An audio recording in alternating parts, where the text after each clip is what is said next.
Disney, Jesse Jackson, Fergie, Frank Sinatra and Nancy Reagan, Clint Eastwood, Julio Iglesias, Tom Hanks, Sylvester Stallone, and Dolly Parton. Who is that man? He knows everybody. Well, this is the story of a kid from Goldsboro, North Carolina, who wanted nothing more in life than to entertain people, who made it to Tinseltown and tonight is celebrating his 50th year in show business. A friend of presidents and foot soldiers alike, he's Johnny Grant. And this is how he came to be the mayor of Hollywood. And now, ladies and gentlemen, the Los Angeles Police Department Concert Band will play the General Johnny Grant March.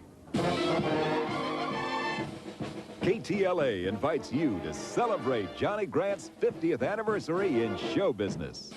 Hosted by Angie Dickinson and featuring Bob Hope, Connie Stevens, Arnold Schwarzenegger, Debbie Reynolds, Tom Selleck, Gene Russell, Gene Autry, Rhonda Fleming, Steve Bond, Terry Moore, Pat Buttram, and Penny Singleton, with clips from White Christmas, China Beach, The Lucy Show, The Babe Ruth Story, and The Oscar, and moments from the past with Jimmy Stewart, Clint Eastwood, George Burns, Steve McQueen, Betty Davis, Lee Marvin, Gilda Radner, Henry Fonda, Amanda Blake, Dan Blocker, Scatman Crothers, and Ted Knight, plus much more.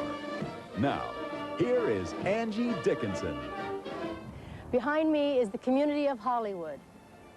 It's not a separate city, but it does have a mayor. An honorary title, but you never know it after seeing all the events Johnny Grant participates in. During his 50 years in show business, among other things, he's entertained troops in Korea, Vietnam, and Lebanon, hobnobbed with the greats, and made a lot of famous friends along the way, including me. You'll meet many of them tonight. He was born in Goldsboro, North Carolina, and the first time he came in contact with the public was as a school crossing guard. Of course, he was only 11 at the time. In my mind, I'm gone to Carolina. Can't you see the sunshine? Can't you just feel the moonshine? Ain't it just like a friend of mine to hit me from behind? Yes, I'm gone to Carolina. Well, in 1940, this was Musgrave's feed store. And I used to run here every day from high school to operate the equipment for a fellow named Bob Armstrong to do a radio program called the Man on the Street program. And one day, just as I was to give him his cue, he fainted right out here. So I left the equipment the way it was, ran out, grabbed the microphone, and said, "Hello, everybody, I'm Johnny Grant with the Musgrave Man on the Street program." Well, I did the show, and in those days, if you got the right answer, you got $1. And if you got the wrong answer, you got a ticket to the Paramount Theater. Well, as it turned out, Bob Musgrave liked the way I did the show, and I kept it. Shortly after I did the Man on the Street program, we had a big murder trial here in Goldsboro, and as it so happened, I knew all three people involved: the man who was murdered, his wife who hired a part-time employee who happened to be a part-time minister to kill her husband. And this thing got so much publicity that I decided if I could get involved in some way cover it, that it would be my ticket out of Goldsboro. So I talked Judge Clausen Williams into allowing me to stand right here in this door. I could listen, and then I'd just step back and give half-hour reports on WGBR radio. By 1944, Johnny was in the U.S. Army and took a troop train from Goldsboro to Los Angeles. We recreated that trip recently with some stops along the way to recall some of the events of his 50 years with the celebrities of Hollywood. The train station in Goldsboro has long since been turned into a lumberyard.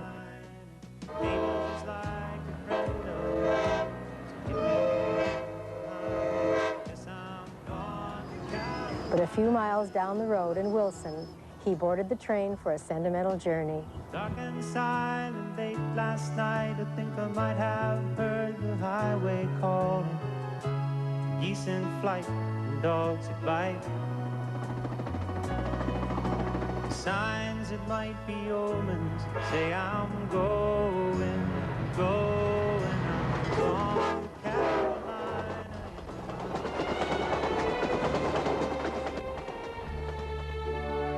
The Hollywood that Johnny arrived in for the first time in 1944 had the big red streetcars rolling down Hollywood Boulevard. There were no neighborhood malls. People came to the boulevard to shop and be seen. After his arrival at Union Station and a quick shower, Soldier Grant's first stop was Grauman's Chinese Theater to see the footprints of the stars, never dreaming that 35 years later he would become the town's mayor. Soon after his first visit to Hollywood, he was transferred east. I was stationed at Shepherd Field, Texas, right at the end of the war, and they wanted to do a big celebration for the Lost Battalion, which was a National Guard unit, the 131st Field Artillery. It had been lost. Actually, they were in a prison camp out in the Pacific, and they wanted to have a big welcome home. And somebody at the field said, well, we got a sergeant here that seems to know how to get things done. Why don't we call him over? So I came up with an idea to go on a scavenger hunt. And another sergeant and I flew out to Hollywood, and Bob Hope gave me the shirt off his back. Dorothy Lamour gave me a sarong. We got all kinds of items, including a little baby pig from comedian Bob Burns. And we flew it all back to Texas. And on the 29th of August, 1945, the Lost Battalion came home, and at noon that day, I auctioned all of that stuff off for $1,300,000 in victory bonds. And it took us about 59 minutes to do it. In 1945, he got a part-time job in New York on a brand new CBS television show called The Missus Goes A-Shopping. Then, after getting out of the Army in 1946, he got work as the host of a new TV game show called Stop the Clock, which you shouldn't get confused with Beat the Clock. That came a few years later. Then it was back to radio as the roving reporter on New York station WINS in a show called Johnny on the Spot. It wasn't long before he got his first scoop. One day I got a call from the studio, and they said, get out to Hunter College right now. And I had no idea what was going on out there. I did know the United Nations met there. And when I got out there, they had the microphone and everything was all set up, and they said, start describing what's happening. And this was when Russia had sent troops into Iran, and the United Nations wanted an answer as to why, and Gromyko had been told not to give an answer and to tell him he wouldn't give one for 2 weeks. Well, when they insisted, he got up and walked out of the United Nations. So I was I might have been the only one, certainly one of only a couple of people on the air, on radio, when Andrei Gromyko walked out of the United Nations. Well, I grabbed my Johnny on the Spot wire recorder back in 1946 and rushed out to LaGuardia Field in New York, and I'd gotten word that Babe Ruth was going to Mexico City, and the rumor was that he was going to become the czar of the Mexican Baseball League. Well, I got out there, and everybody else had the same idea. There was all kinds of reporters and cameramen and what have you, and we got word that the Babe wasn't seeing the press. He wasn't going to talk. So I got hold of the airline fella, and I said, say, go in there and tell Babe Ruth Johnny Grant's out here, and he just got out of service, and it would be really a big favor if he'd talk to him. And the guy came back with a smile on his face, and he said, well, it worked. He said, come on in. So I went in and got the interview with the Babe, had a nice talk with him, and I think the irony of the whole thing is that my first movie role in Hollywood was that of a reporter in the Babe Ruth story, starring William Bendix and Claire Trevor.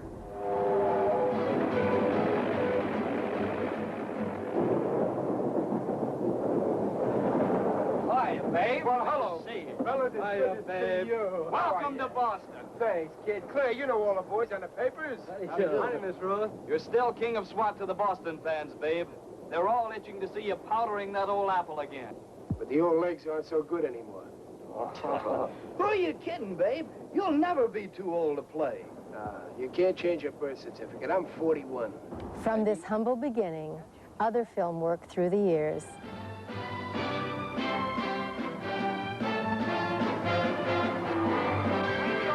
Hey, Johnny, how are you? Fine, nice to see you Hollywood. Ladies and gentlemen, here's a fellow who needs no introduction, Frankie Fain, one of the 5 nominees for this year's Best Actor Award. Well, Frankie, how does it feel to be up for your first Oscar? Oh, like a ton of butterflies. Well, it's no secret, too, that the surveys and polls reveal you as the favorite. What do you have to say about that? I'm sure the Academy members have voted for the performance they believe to be the best. We'll just have to wait until the envelope's open to see who that is. Well, Frankie, good luck inside. Thank you, John. Thank you very much. Ladies and gentlemen, much excitement here, the big night for the people in Hollywood, the annual Academy Awards presentation.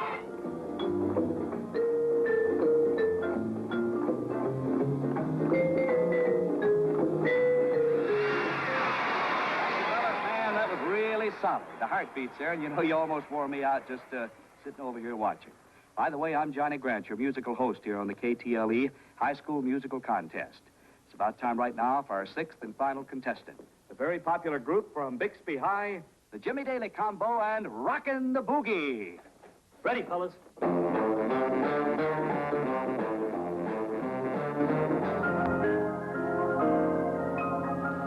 What's the matter with you? You're as nervous as an old cat. Haven't missed the cue yet, have I? No, but we can't take a chance. One fluff and we're sustaining again. I'll be all right. Okay, pull yourself together. You're on right after this commercial. Right. Are you one of those persons who hates the nerve-jangling clang of an old-fashioned alarm clock? How would you like to get up in the morning with nature's own sound? Well, this is now possible through the know-how of my sponsor, the Chanticleer Alarm Clock Company. This is such a wonderful product. Yes, it crows on you.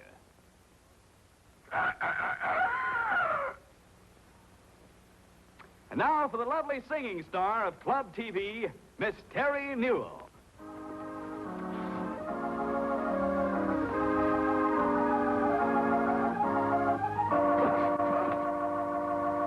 Bill, the Jade Dragon.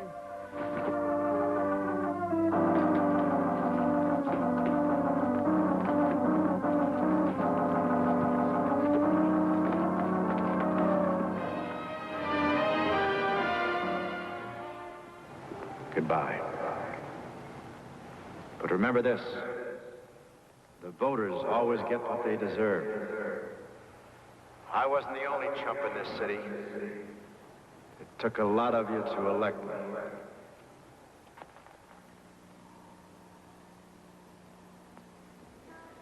Gentlemen, you've just seen a man cut his own throat in the middle of Yankee Stadium. And never was it done more gracefully.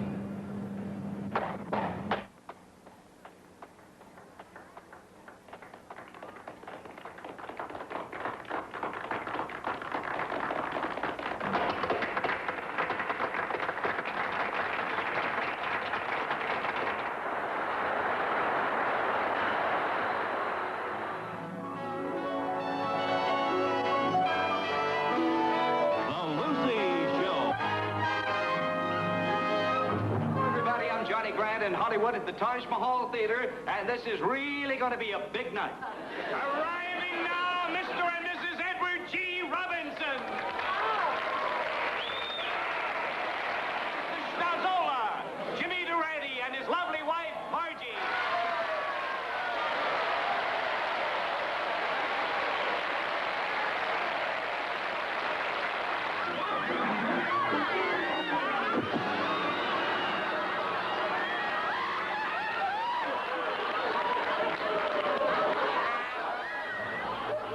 When we come back, you'll find out how Jack Benny saved Johnny's career. Check out LA's great nightclubs of the 40s and see the bunnies in Korea.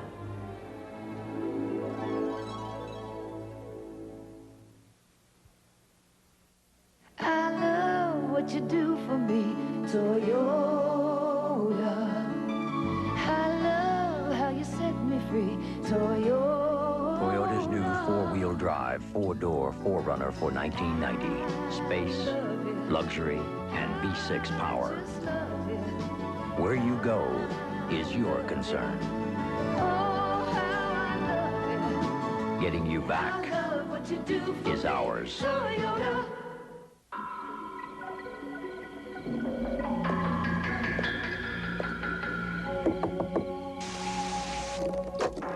More weather in a moment. This is one of 570 million refund locations for American Express traveler's checks. Just phone, and you can get a refund hand-delivered virtually anywhere. Is that you, hon? Don't let anything ruin your vacation. Take only American Express traveler's checks. Don't leave home without them. Technology. It enables us to control almost everything. We can even turn a desert into a thriving community. But science isn't always the solution. We can't make it snow or rain. And now we're in a serious drought. We must conserve. Remember, we can't control the weather, so we have to learn to control ourselves.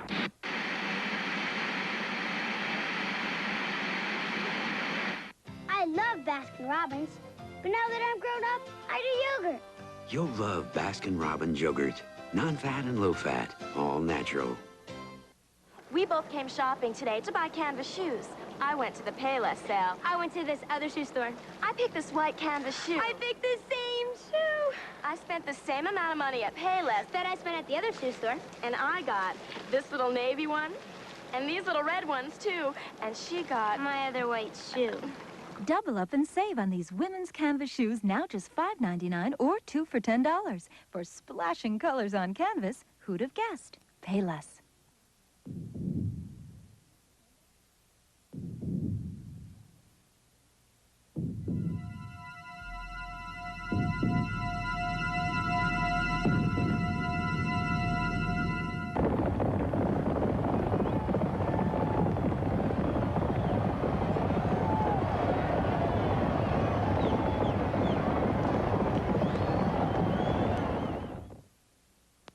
You know who sells the most cars and trucks in California? Here's a couple of hints.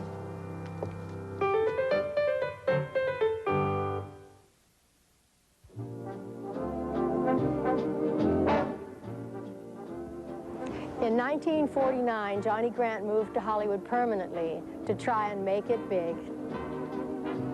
Well, when I got to Hollywood, I really didn't have a job, and I started looking around. I did have some very unusual jobs. I worked as a grave digger. I unloaded produce at 3 or 4 o'clock in the morning so I could have the days to make the rounds to try to get a job in radio. Well, I knew Speed Riggs, who was from my hometown. Speed Riggs was the Lucky Strike auctioneer, and he took me down to see a fellow named Lee Strayhorn, who did the commercials for all of the Lucky Strike programs. That was the Hit Parade, or Your Hit Parade, Jack Benny, and they had a couple more in there. But I ended up doing commercials for Lucky Strike. We had a funny thing happen one night when I was doing the Jack Benny show. In those days, they did 2 shows, one for the East Coast, and then 3 hours later, they did another one for the West Coast. Well, when we did the first show and I went out and did my bit about season after season, I've seen the makers of Lucky Strike buy real fine mild tobacco, smoked to myself for 25 years. Well, I got a big laugh because I was only about 21 at the time. And I figured I'd lost that job. And I'll always love Jack Benny for this. He came out and he came up with a remedy. He said for the repeat, meaning the West Coast show, he said, hide the kid behind the curtain. And I kept the job and worked at that for about 2 years. Well, I finally broke into local radio and worked on KGIL, KWIK, and then started doing remote disc jockey broadcasts. I did one from the Ham and Egger restaurant, a ham and egg place there right at the corner of Hollywood and Vine. And that was on from midnight to 4 in the morning. And the celebrities came in, we played records, interviewed them, took phone calls and what have you. Then the people across the street at the old Plaza Hotel decided that maybe they should have a disc jockey show. So I worked out of there from 10 to 12. During the station break, I'd run across the street, and they would get the theme going. I'd dash in there and then sign on from the Ham and Egger.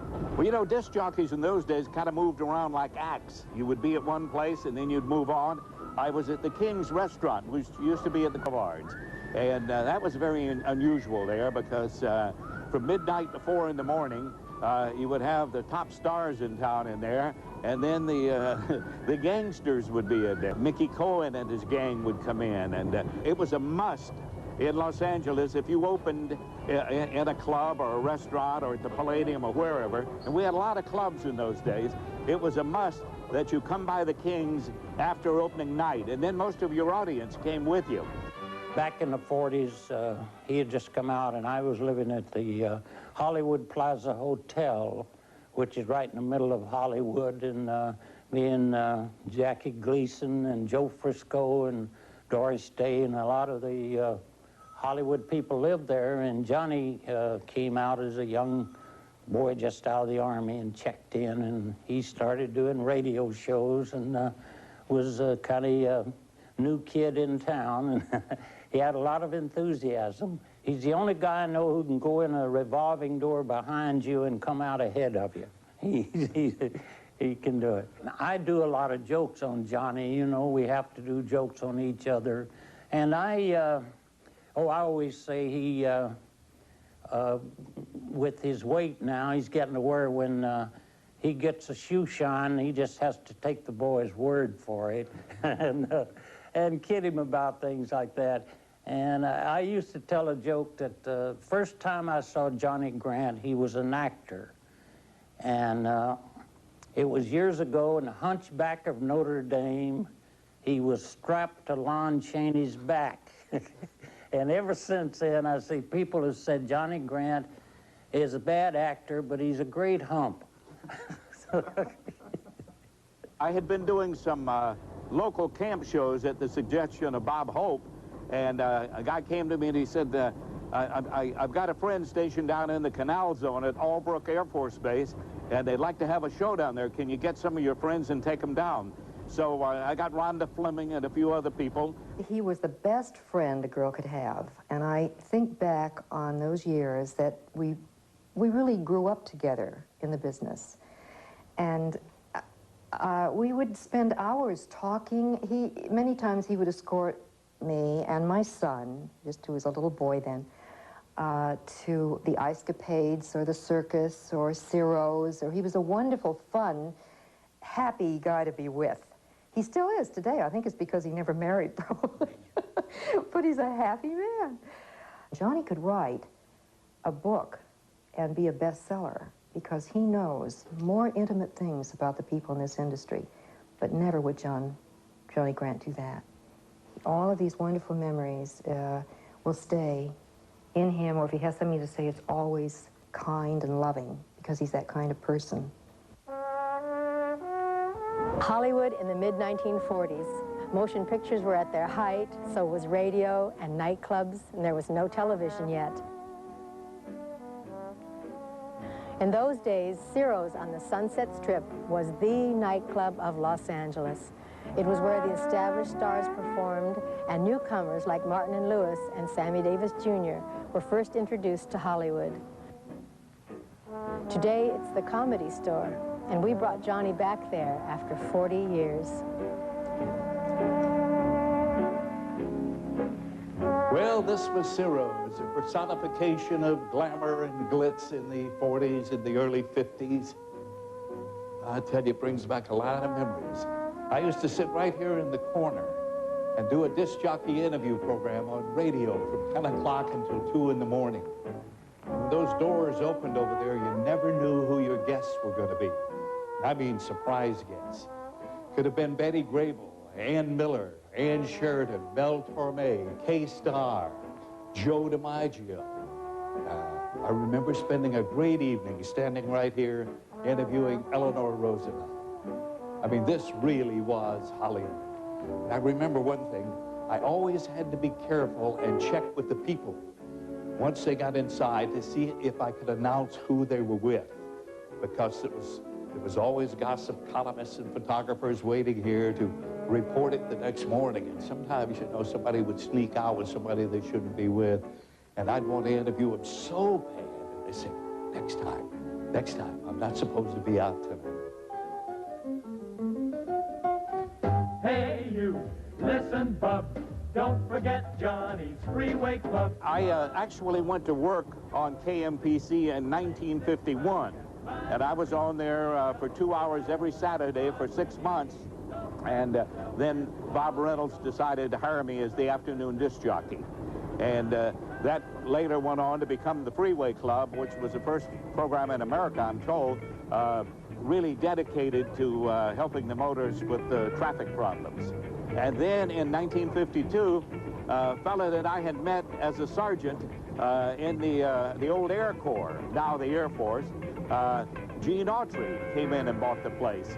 The only thing about Johnny Grant is that he's too big-hearted.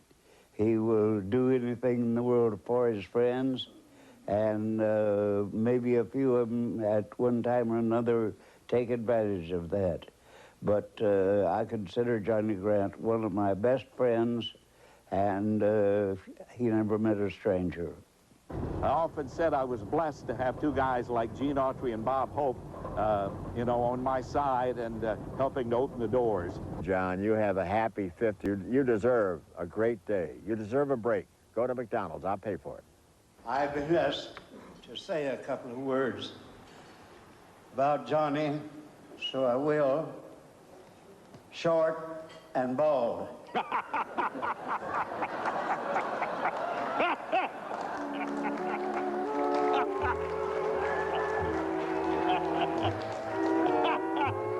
I got a call from the Hollywood Overseas Committee or the Coordinating Council, and they wanted to know if I'd like to go to Korea. So our first overseas trip out to the Far East was in 1951, and we ended up making 14 trips over to Korea. Johnny Grant took me with him to Korea, and we were entertaining in the war. Now, John, you remember all of our tours were great fun because you took care of the girls. I mean, that you looked after the girls. Sorry, John. And you took care of us really well. We had a wonderful time being with you. You were a great friend to all of us and a daddy to some of the beautiful young girls. We all had a good time because of you.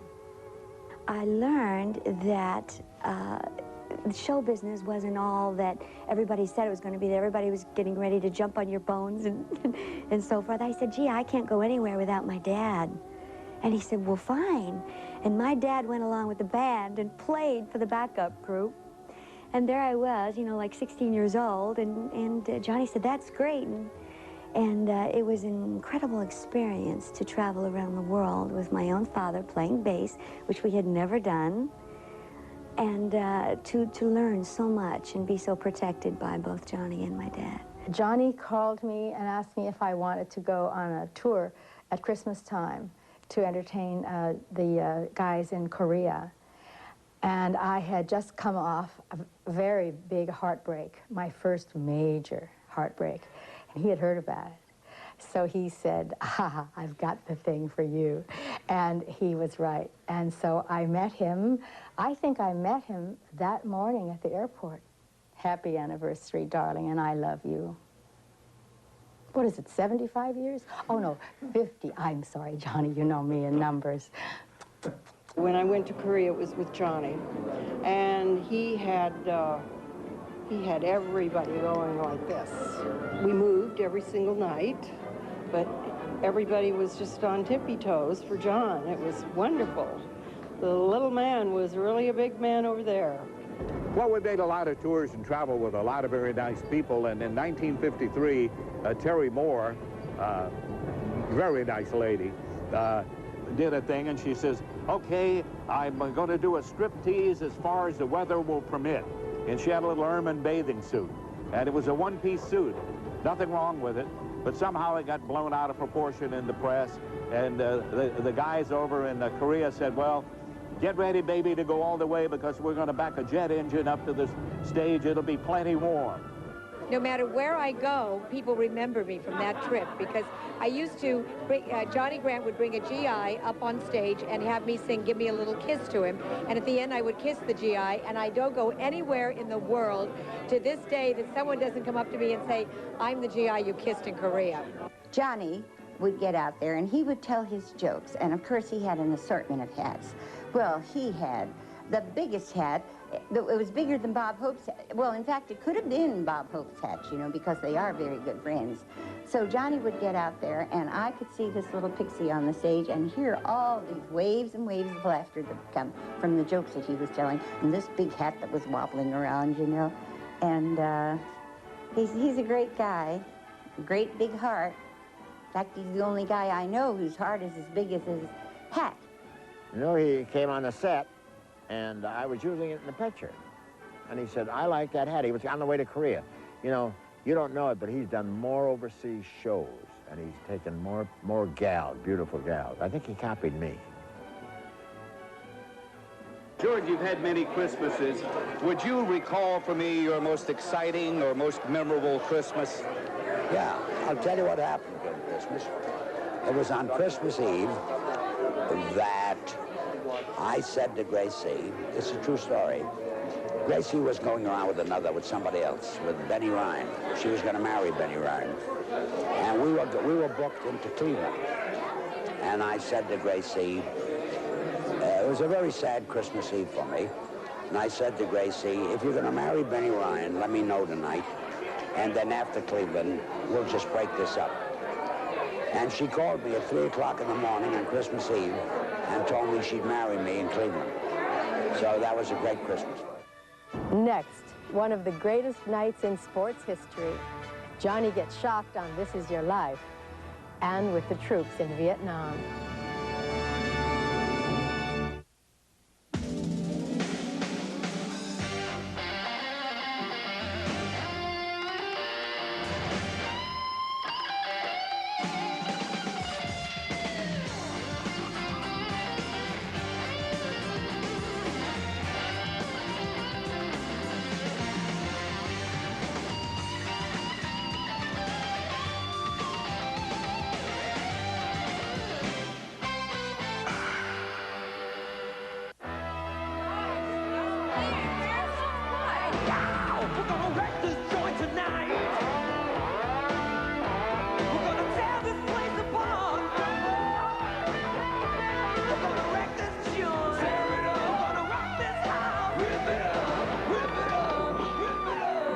Farmhouse Pine Collection from Ethan Allen.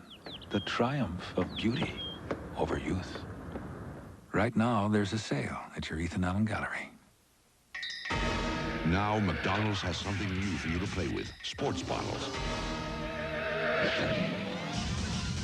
4 collectible bottles that play as hard as you do, but last longer.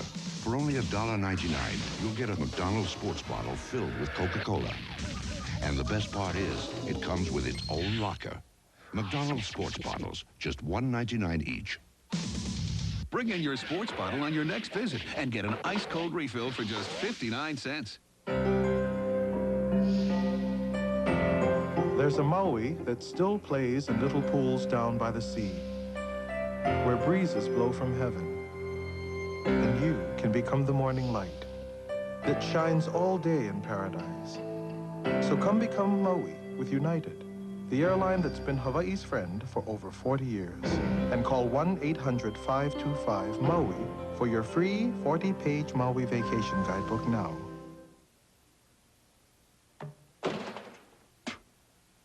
A lot of people treat plastic beverage containers, glass bottles, and aluminum cans like garbage.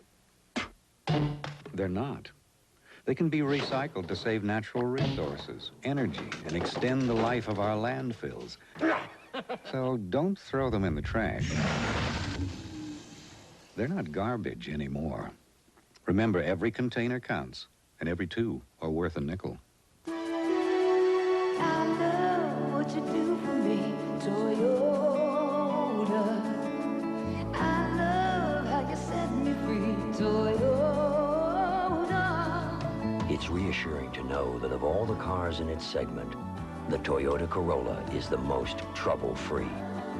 Peace of mind. With the Toyota Corolla, it's standard equipment. I love what you do for me, Toyota. You know too much, but not enough. Thursday at 7:30, Barbra Streisand is Yentl.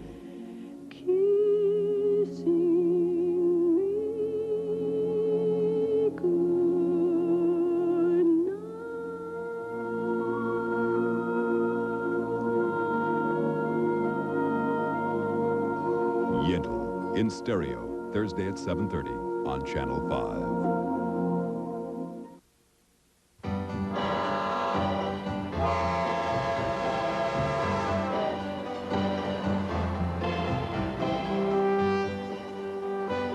The Olympic telethon in 1952, I'm told was the first telethon. Certainly it was one of the first, and I know was the first on all 3 networks. A portion of it was on all 3 at one time.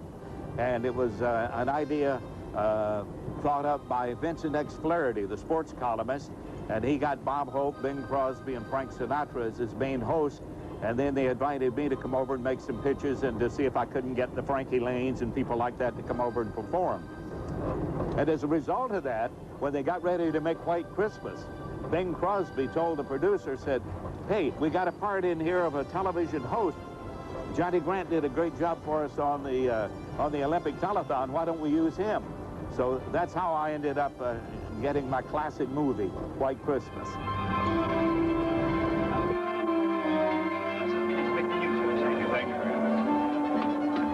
Bob, come on, it's 8:30. Oh, this is Ed Harrison. Miss Haynes? How do you do? Hi. Boy, what I went through for you. Sponsors, network, but I finally got it squared away, just the way you wanted. That's swell, Ed. Come on, I got a cab waiting. We're late. Just a second, Ed. Looks like I got a scoot. Could I see you later tonight, maybe? I'm sorry, I have a date. What about tomorrow? No, I'll be busy all day. Come on, will you? Well, You'd better go. You're keeping Mr. Harrison. what'll I tell Judy? Well, I don't know. I'll have to think about it. Goodbye, Bob. Well, of course, White Christmas was the greatest thrill in the world for me, to be working with Bing Crosby and that great cast. And when it was finished, I found out when it was going to be showing in Goldsboro, and it happened to be around the holiday season. So I came on home. I just wanted to be here when White Christmas was flashed on the screen at the Paramount Theater. And I knew the manager there because I'd hung around the theater a little bit. And old Frank Rimsberg had fixed his marquee up, and it read, White Christmas, starring Johnny Grant with B. Crosby and D.K. The Coliseum really brings back many fond memories for me. Back in 1950, I had the pleasure of working with Tommy Harmon. I was his color man.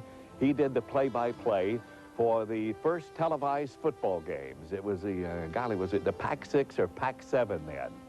And we did the games out of here. I know we did the first regional network telecast of football.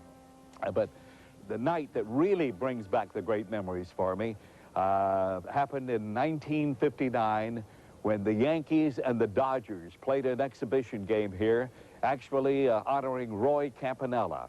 Roy had had the accident during the winter months and made his first appearance here in the wheelchair. Pee Wee Reese, and I remember Supervisor Kenny Hahn, rolled him out to around the home plate area. And it was a very emotional night. And I hadn't planned to do this, but for some reason I said to everybody, reach into your pockets and pull out a match or your old Zippo lighter, and on the count of 3, light them. 3, everybody light up. Sea of lights at the Coliseum, perhaps the most beautiful and dramatic moment in the history of sport. Let there be a prayer for every light. And wherever you are, maybe you, in silent tribute to Campanella, can also say a prayer for his well-being. Roy Campanella, for thousands of times, made a trip to the mound to help somebody out. A tired pitcher, a disgusted youngster, a boy who perhaps had his heart broken in a game of baseball. And tonight, on his last trip to the mound, the city of Los Angeles says hello to him. Listen. I'll never forget that night. In 1960, Ralph Edwards surprised Johnny on NBC's This Is Your Life program. This is your life. We're waiting for Santa Claus, who's riding in his sleigh right now. And with him is a man who for years has helped old Santa bring the warmth and joy of the Christmas season to our GIs all over the world. There's Johnny Grant. How are you? Hello, Johnny. Nice to see you. And over here is General I.D. White, Commander-in-Chief of our Army in the Pacific. I'm Ralph Edwards. How do you do, General? Well, it's a pleasure to see both of you. How are you tonight, Santa Claus? I'm fine. How are you? Good to see you. Johnny, actually, I've been waiting for you here in Hollywood, right at Hollywood and Vine, so that I might say to you, Johnny Grant, popular disc jockey, who doesn't have a Christmas himself so that he can bring Christmas to our servicemen around the world tonight. This is your life. You're kidding. I'm not kidding. Oh, my. Did we really surprise you, Omar? Yes, sir, you sure did. I'll always be grateful to Johnny for his help. Jane Mansfield.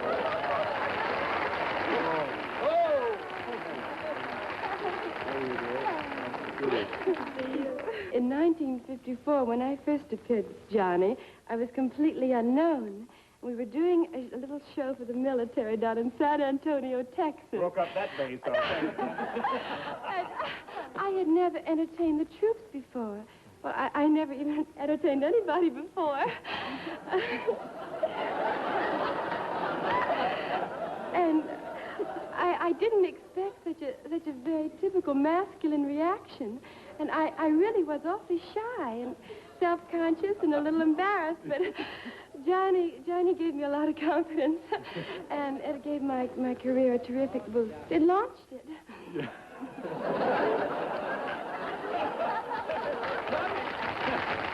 They're three great gals, aren't they? I love them all.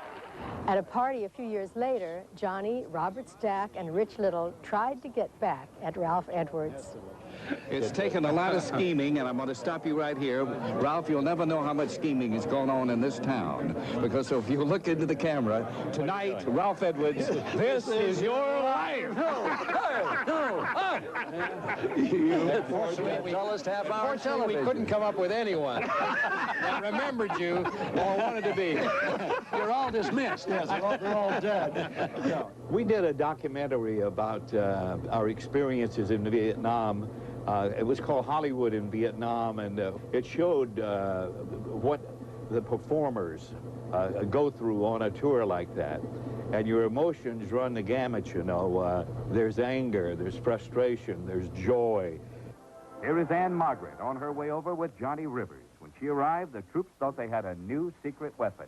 And here's Martha Ray. She's the den mother over there. She's made 3 trips, and she's going back again. The GIs love their Maggie. Here's General William C. Westmoreland, a big booster of the USO program in his command. A fine soldier.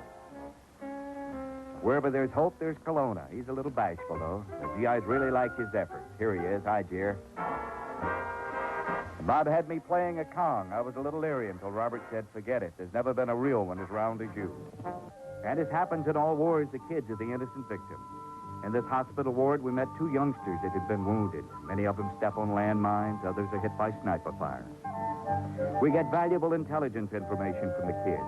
For instance, our GIs have learned that the kids are outside playing, the coast is clear. No Viet Cong. But if the kids are in hiding, back up. There's Viet Cong nearby. I had about 350 families write to me and ask me to look up their sons, sweethearts, and husbands over in Vietnam. We didn't find them all, but we found quite a few. And when you come home and call these families and tell them you've seen them, I tell you, it's really a thrill. Hey, look at this sign, will you? Traveling behind our unit, Hollywood had another great representative, John Wayne. Had found enthusiastic audiences before, but never like this. John told about seeing a wounded GI in a hospital. He looked pretty bad and was groggy. When the doctor told Wayne the GI would recover, John walked over and said, hi, kid, I'm John Wayne. The doc says you're going to pull out of this. What John was afraid of was the GI would return to his unit, and he'd tell his buddies, oh, yeah, you get good medical treatment there, but stay out of that isolation ward. They got some kind of a nut running around who thinks he's John Wayne. You know, there's an awful lot of building going on over here, and this little guy was over there and putting the boards up. You know, he had a mouthful of nails. He'd take one out, look at it, drive it in, take another one out, look at it, throw it away. Johnny's trips were recreated in the 1988 episode of China Beach. And this big sergeant yelled, he says, hey, he says, what's wrong with those nails? And the PFC says they put the point on the wrong end. And the sergeant says, no, no, they're for the other side of the building. For you Navy personnel, it's 1 bell. For the Army troops, it's 1,300 hours. And for the Air Force, it's 1 o'clock. And for the Marines, well, the big hand is on. And for Sergeant Wilkes, where is he? Where's Sergeant Wilkes? Oh, he's over there. Hey, Sergeant, Sergeant Major. For you, Mickey's hands are like this.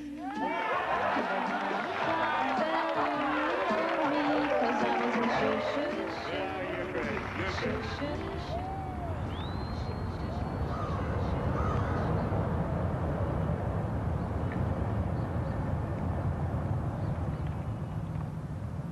I'm not sure I can really describe my feelings about our visit to the Vietnam Memorial today in Washington. I had a lot of friends that died over there, and then as I walked along and looked at all those names, I wondered if in some way our shows, the USO, had in some small way brought them a little bit of happiness, maybe in their, you know, last days serving over there, last days before they lost their lives.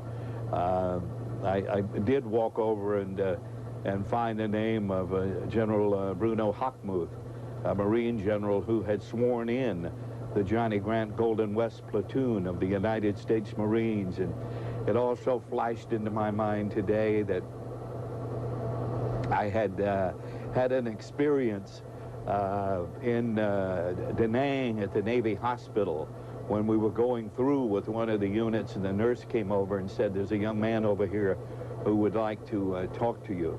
And I went over, and he was a member of our platoon, and I found out that quite a few of them had been wiped out the night before. So that was kind of heavy today.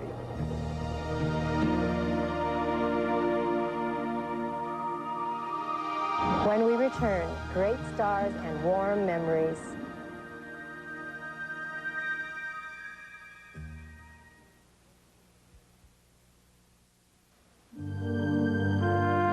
To the eye, the Lexus LS 400 looks like an elegantly contoured luxury sedan.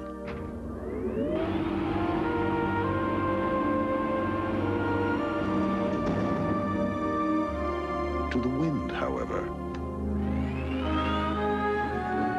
it doesn't look like much. The Lexus LS 400, the most aerodynamic luxury sedan in America. There's something completely new at Black Angus, Caribbean dinners. Let's cook, boys. Rollin', rollin', rollin'. Keep them doggies rollin'.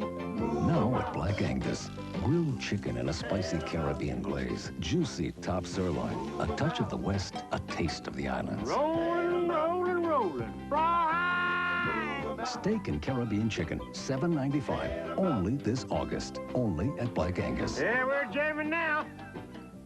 There's always so much going on in Electric Avenue at Montgomery Ward. The hottest brand names with the best features and at great low prices. Just look at this. All GE is on sale now. Save on all GE dishwashers and ranges, all GE washers, dryers, and refrigerators. Like this 18 cubic foot model, only $499.99. All GE on sale now. Hottest brands, a low price guarantee. That's Electric Avenue. Now you're cooking. And make no payment till February 91 on all refrigerators and freezers at Montgomery Ward. Wells Fargo checking comes with something no other major California bank offers. Unlimited check writing with no per check charge on any personal checking account. And no charge at over 1,300 Wells Fargo ATMs. How much for each bag? All part of the service. No charge per check and no charge at any of our ATMs. Wells Fargo comes through with the best ideas in checking.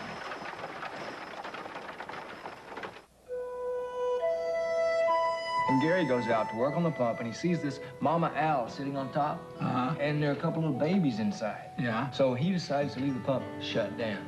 Gary decided. Because of the owls? Yeah. And he calls the office, tells them.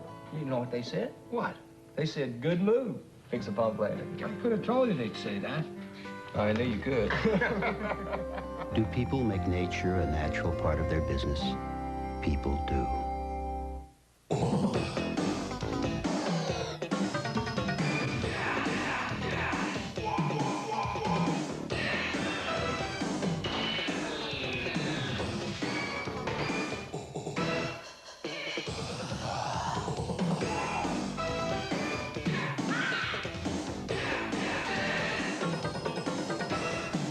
Know how they do it? Me. I'm Jan Carl, and these are some of the top stories you'll be seeing tonight on News at 10. U.S. troops and warplanes are arriving in Saudi Arabia. Planes from bases in the United States left today for the Persian Gulf in the largest American military buildup overseas since the Vietnam War. Also today, the Iraqi regime under Saddam Hussein declared its official annexation of Kuwait. We'll have coverage of all late-breaking events in the Persian Gulf crisis. Locally, 2 men hold up a Brinks armored car messenger at gunpoint in the San Fernando Valley. And 4 suspects indicted in a $17 million money laundering scheme. Details tonight on News at 10, right after the Johnny Grant special. In the 1960s, 70s, and into the 80s, Johnny had a number of celebrity interview programs on Channel 5. It gave him the chance to talk one-on-one with some of the most recognizable faces in the world of show business. Now, an opportunity to see some of the memorable people who entertained us once again. The ceremony is about to start here. Steve McQueen placing his footprints in the cement here at Grumman's Chinese Theater. With him is the Vice President, Mr. William H. Thedford of National General. And we will just look for a while now as the ceremony actually gets underway with Steve this morning, his very lovely wife. The photographers, of course, are here from all over, the fan magazines, the Motion Picture Daily, they all. Here we go. Now, here's the way it's actually done as Steve McQueen. As always, there is a little suspense in a Steve McQueen drama. Well, listen now, we got about a minute to go here. I want to ask you one more question. A lot of your buddies have gone into politics. What are your feelings on actors in that? Right, just say yes or no, it's all right. Well, let me put it this way. If a man's good at what he does, it takes a certain amount of resourcefulness and concentration to be able to achieve what he wants to achieve. If a man like our present governor can put the concentration into his work in one area, he can do it in another. I think he's a damn good governor myself. Well, Miss Davis, this is quite an honor. I'm just wondering tonight, as you are here at the Beverly Hilton Hotel for this great honor, what your memories are of the Hollywood Canteen. Oh, so many, many, many. The incredible volunteer work by really, literally, it took hundreds of people to run that canteen. And their generosity, and many of them are gone, but those people will never be forgotten, never. Well, let me tell you what I told you. I've always wanted to say this on the air, but as one fella who came into Hollywood wearing his sergeant stripes that had nothing to do for 2 nights, and who had the pleasure of spending them at the Hollywood Canteen, I'm sure I represent every GI in the world. Thank you. Well, I thank you for having enjoyed it. We tried. Lee, in Death Hunt, you're working with an old friend that you actually broke into show business with. Yeah, well, you know that. We go back that far. Yeah, well, Charlie Bronson and I did our first speaking roles together in a feature film. I had yes, sir, and I think he said, uh-huh. So that's about 1950, I believe. 50 or 51? And it was released in 51. Yeah. Well, and you worked as an extra prior to that for sure. Oh, yeah, sure. Some people say if you're going to get into show business, don't ever work as an extra. But what are the advantages of working as an extra? Oh, man, I mean, you get to see everybody else do the work. So you learn, you know, how to avoid or how to you watch the good actors work, and you just pick up on what they're doing. I mean, it's a great, great training ground. And it's a woman who did raise me, Mrs. Gillies, who said to me, I'd come home from school and say they were picking on me, or the kids, you know, they wouldn't play with me or whatever, or they'd say, oh, your hair's curly or you're fat or something, and she said, just laugh it off, you know, or come back with the joke. And she said, deal with life that way, and so I guess she's a lot responsible. You've done some of the greatest I think I did. I'm hesitant. I'm not saying right out, because I can't ride, Johnny, a horse. And I'm not any good. And I don't like to be not good at something. They make you look good, so, you know, your audiences are going to say, what do you mean he isn't good? They make you look good. But I'm scared to death. I don't do it anymore. I'm too old. But, you know, 40, 30 years ago when I was doing Westerns, to ride flat out as fast as that horse would go across an open field with a movie camera on a track so it wasn't bumpy, but the horse is out there in the rough. I never know that horse is going to step into a gopher hole or something and throw me right over his head and break my neck. I'm lucky it didn't happen, but I'm just lucky because I'm not good. You know, on the show you played a very tough but compassionate lady. Right. And You know, I guess it was difficult for both you and Matt Dillon to live up to those roles with your fans. Well, it wasn't really as difficult as you might think, because Jim and I had worked this kind of relationship out very carefully right at the very beginning of the show. We knew just exactly what we wanted to do with it, and we wanted to leave the relationship a mystery so that the audience could use their own imagination and do their own fantasies on what the relationship was really all about. And this is the first time that I've had the pleasure of chatting with you. Hey, there we are. We're right on the screen. Hey, isn't that a groove? Isn't that groove? Hey, you've gone romantic on me, they tell me in this picture. Well, as romantic as a 300-pound guy can be, I guess. And then that Fabre is the romantic one. Well, she's a doll, isn't she? She's got to be a hell of an actress, too, to play a romantic part next to her. Come on. What was it somebody used it? Jackie Leonard said he was a disaster area at Slenderella. Well, both of us, we could join it. We fit these chairs nicely. We sure did. Well, I tell you what, I don't know a nicer or more affable fellow on the screen than Dan Blocker. You did one on your own series this year where you sort of had a romantic... Yeah, we do 2 or 3 a year. I'm not a leading man. I'm not a romantic leading man. We have Michael for the juvenile, the young leading man, and Lauren for the mature leading man. I'm kind of the catalyst. But occasionally we'll get a script that is reasonably accurate and true, where we can play a love affair with Hoss honestly, and when we do, they come off pretty good, I think. Well, I think that's because great. Everybody in the world aren't beautiful, you know. We can't be. No, no. Yeah, but I couldn't say that you weren't beautiful, because I know a lot of the beautiful things that you've done. And, you know, personal, on the inside, beauty means more sometimes. John, thank you. Hey, Scatman, you look like you've been out on the golf course. Yeah, I played a few holes today, Johnny. What'd you shoot? I shot the 3 fellows I was playing with in my caddy.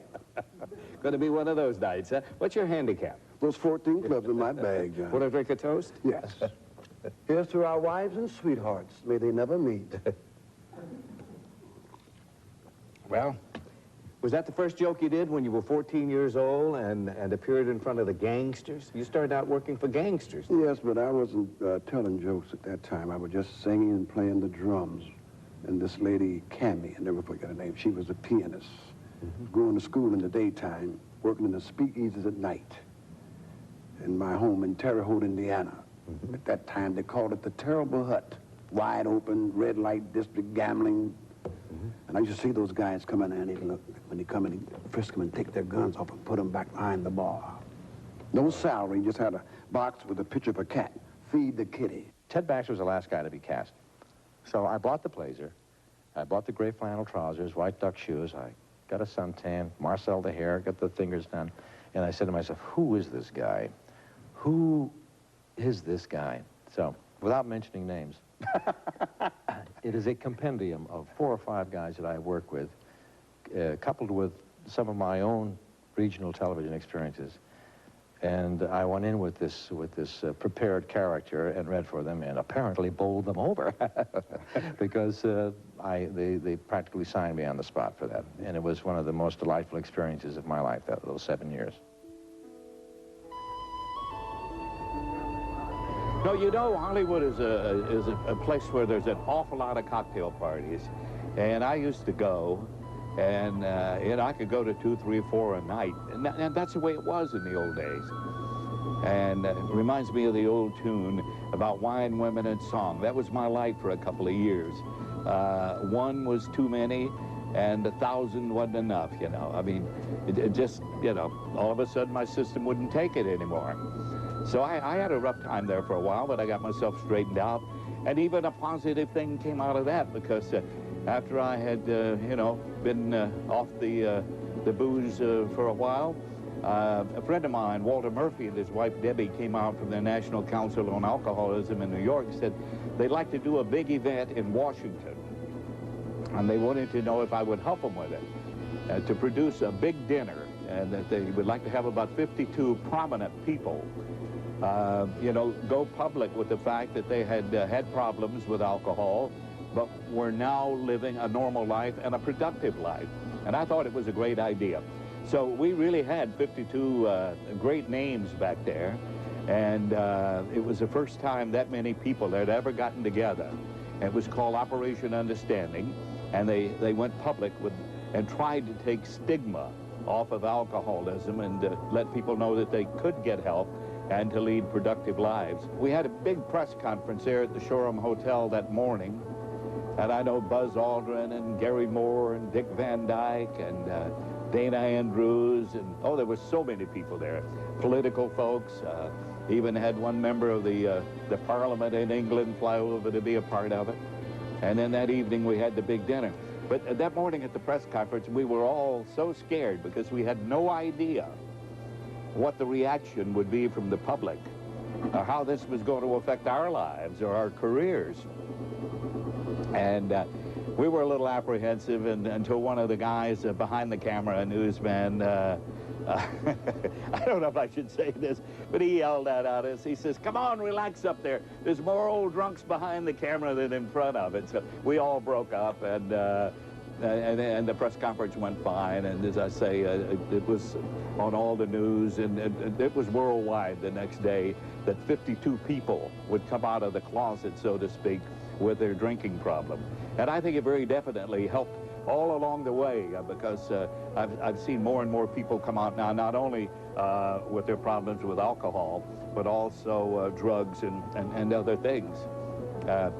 I can tell you, we left the next morning on a flight back to Los Angeles, and I was traveling with Dick Van Dyke and Buzz Aldrin, and the stewardess, I guess, was a little apprehensive about coming up to them, because, you know how it is, big stars. And she walked right over to me and put her arms around me, and she says, "Oh, God bless you. Thank you for doing that." She says, "You know, if you'd have done it a little sooner, my mother might be alive today. She died from alcoholism." So right then, I realized the impact a thing like that could have.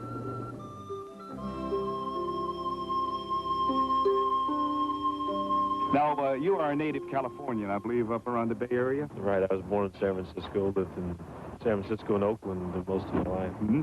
And when you were going to school, I know that the faculty there wanted you to go and do the dramatic bit, but you were more interested in sports, weren't you? Well, I was interested. I did one play in high school. I'll never forget. It was a one-act play, and I was so nervous before doing it, you know. I was going to cut school that day. And just to get out of the play? Yeah, to get out of doing it. And then finally I went ahead and did it. And we were somewhat of a success, but I swore that would be the end of it. Next, visiting with the presidents, the baby born at the parade, and getting the name wrong.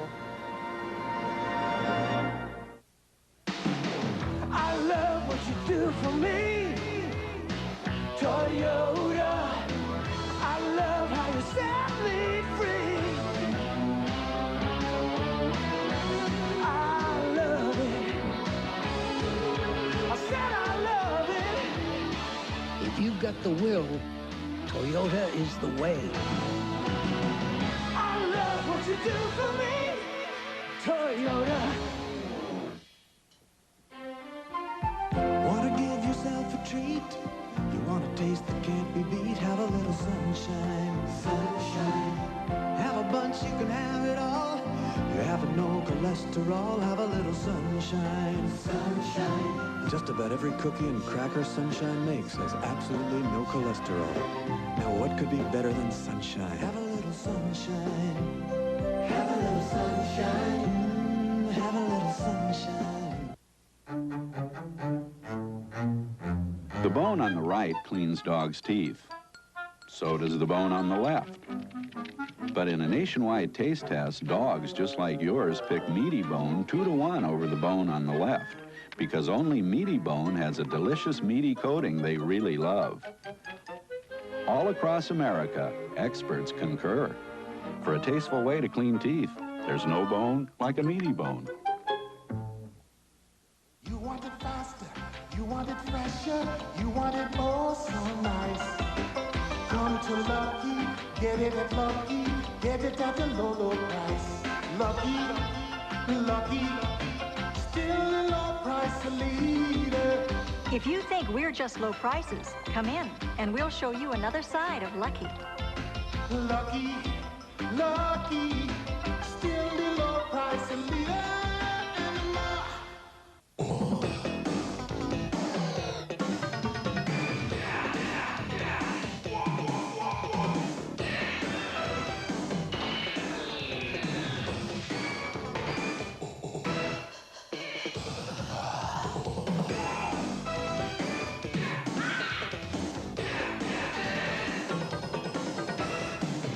how they do it? Me.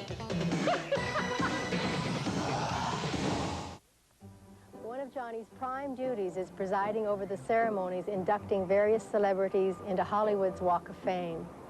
There's always joy connected with the star. My most embarrassing moment, I believe, was, I introduced Joan Rivers. Ladies and gentlemen, we honor Miss Joan Collins. Oh, I'm so...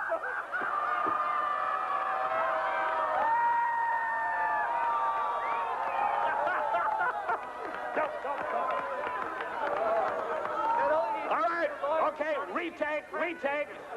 Now who needs a lawyer? Gee, I really got fired up there, didn't I? We've already taken care of Joan Collins, a good friend of hers. All right, I'm not going to talk anymore. I'm getting further out of hole here. Ladies and gentlemen, please welcome Miss Joan Rivers.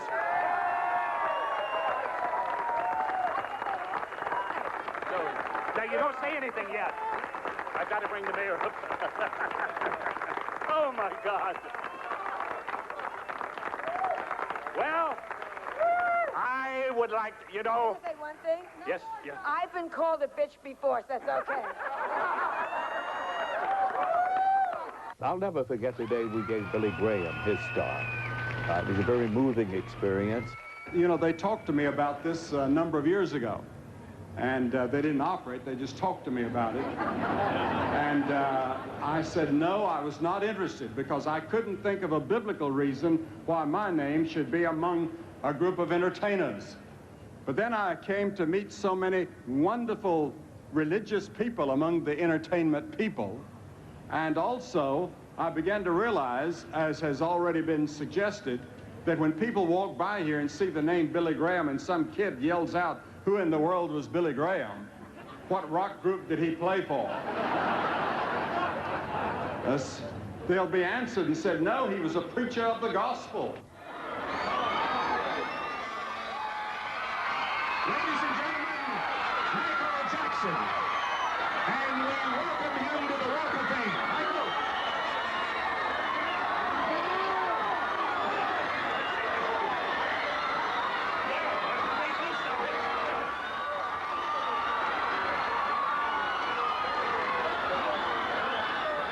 Here is Miss Sybil Shepherd.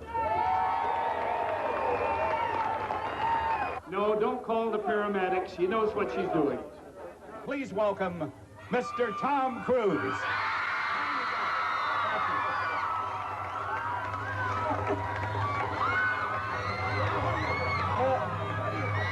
Hey, thank you, Mr. Grant. Thank you.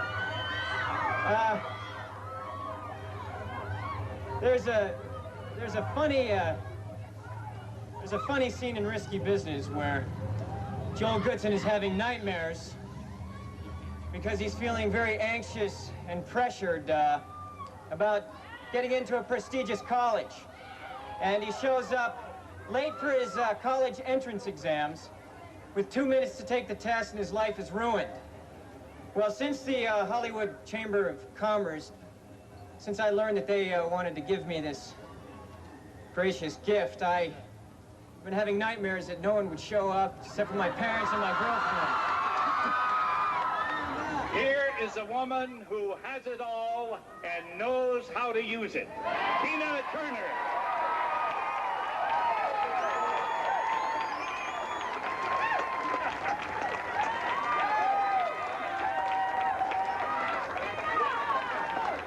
Well, it took a long time to get to Hollywood. Mr. John Travolta.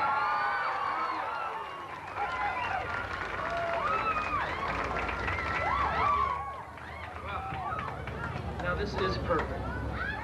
Ladies and gentlemen, Jacqueline Smith. Thank you. Thank you, Johnny.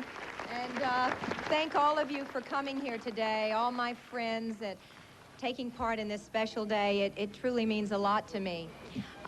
When I first told one of my friends of my secret wish to go to Hollywood and try my hand at acting, she told me, "They're going to walk all over you."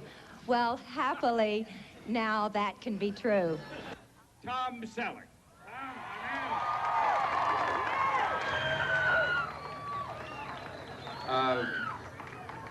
Thank you, and thanks to all of you for stopping whatever you've been doing.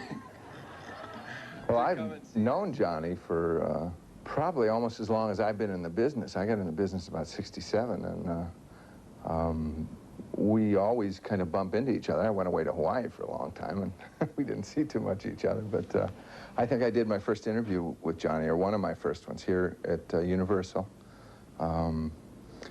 I think it was the kind of interview that, I don't know why he had me on, because nobody knew who I was, and he kind of almost had to explain. I think I'd done a billboard that people had seen, but he took an interest and asked me to be on, and I was quite flattered. And then, of course, when I did the interview, I was really, really nervous, because I still get nervous when I do those things. And Johnny was great. The honorary mayor is selected by the Hollywood Chamber of Commerce and approved by the executive committee and the board of directors of the chamber. And after I'd been doing the Walk of Fame for a while, they decided, hey, the guy's out there doing a whole lot of stuff. Let's let him be our representative. So I've been mayor now since 1980. In 1987, Hollywood celebrated its 100th anniversary. Johnny was chosen chairman and executive producer of the festivities. And one of the first things he wanted to do, since Natalie Wood had recently passed away, was to get a star for her on Hollywood's Walk of Fame. We thank you very much for honoring Natalie in this marvelous way. She was a wonderful lady. She gave a great deal to this industry and to all of us. And for all of you who came here, who are our friends and who loved her very much, that are here, and for all of you out there who loved her, we thank you. Then we went inside the Roosevelt Hotel. You know, Hollywood is built on hype. And I mean, we had the gaudiest bunch of hype you could ever find.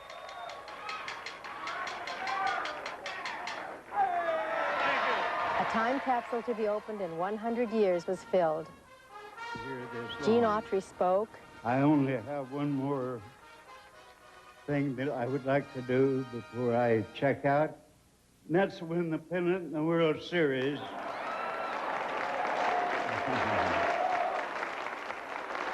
Jimmy Stewart read a telegram from President Reagan. Hollywood has a unique product. It produces dreams, fame, careers, an important part of our cultural heritage, and has an enormous impact on our customs and mores.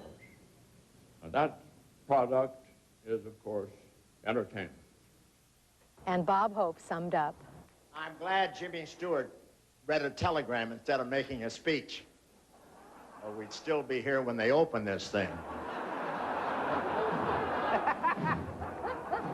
People ask me, what's it like to, you know, produce the Christmas parade? And about the nearest thing I could describe it to would be the logistics of the Normandy invasion. I mean, you've got everything. You've got bands, you've got horses, you've got 100 stars out on the boulevard. Let's see, the most frustrating moment of the parade, I think, was the time Santa Claus was late. The old guy himself wasn't late. He was up on the float, but a little lady was standing there and got so excited, she had her baby right on the street in front of the Santa float. And the paramedics were there, and of course they weren't going to let us interfere with the delivery of a child, and we wouldn't have wanted to. But it meant that we had to run the credits over Santa Claus riding down the boulevard. To people across America, that was sacrilegious. We won't do that again. Next, the mayor and the presidents, and traveling to the four corners of the world. Vrouw die denkt aan fietsen om het vrije. Een man die denkt aan vrije op de... Now McDonald's has something new for you to play with. Sports bottles. 4 collectible bottles that play as hard as you do, but last longer. For only $1.99, you'll get a McDonald's sports bottle filled with Coca-Cola. And the best part is, it comes with its own locker. McDonald's sports bottles, just $1.99 each. Bring in your sports bottle on your next visit and get an ice-cold refill for just 59 cents. This summer, Universal Studios and Pepsi present The Pepsi Taste of Stardom game. Win a part in a Universal Film Backdraft. Get acting lessons. Have your own agent. A $100,000 star salary. Or win a fabulous trip to Universal Studios or millions of other prizes. So play the Pepsi game. I'll have a, I'd order a Pepsi. And who knows? Hooray for Hollywood!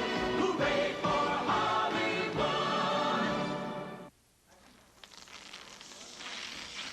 From the sound of things, Chief Auto Parts is having a summer sale, which means you'll find extra savings. Like Quaker State Motor Oil, just 89 cents a quart. Bosch Platinum Spark Plugs, $1.79 each. Prestone Advanced Formula Coolant, $4.49 after rebate. And remember, Chief's got more batteries to fit more cars and trucks than anyone. But the sale ends August 12th, so you better step on it. If you think your soft lens disinfectant has to sting in the morning, now you can open your eyes and say, ah, OptiFree is peroxide-free. There's no burning or stinging. Soak your lenses in OptiFree every night. And every morning you can open your eyes and say, ah. For more information about OptiFree disinfectant, just ask your eye doctor. OptiFree from Alcon. We can help you love your lenses. What do you think? Here's a better idea.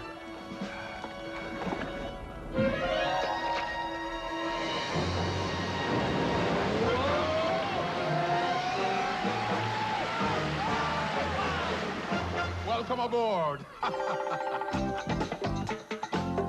Welcome to the Bermuda Triangle. No wonder nobody ever comes back. Yes, it beats so good. A 1978 Toyota Celica. How has it lasted all these years? Simple, routine maintenance with genuine Toyota parts and service. So to get your Toyota service the right way and at the right price, see a Toyota dealer. How long will your Toyota last? We still don't know.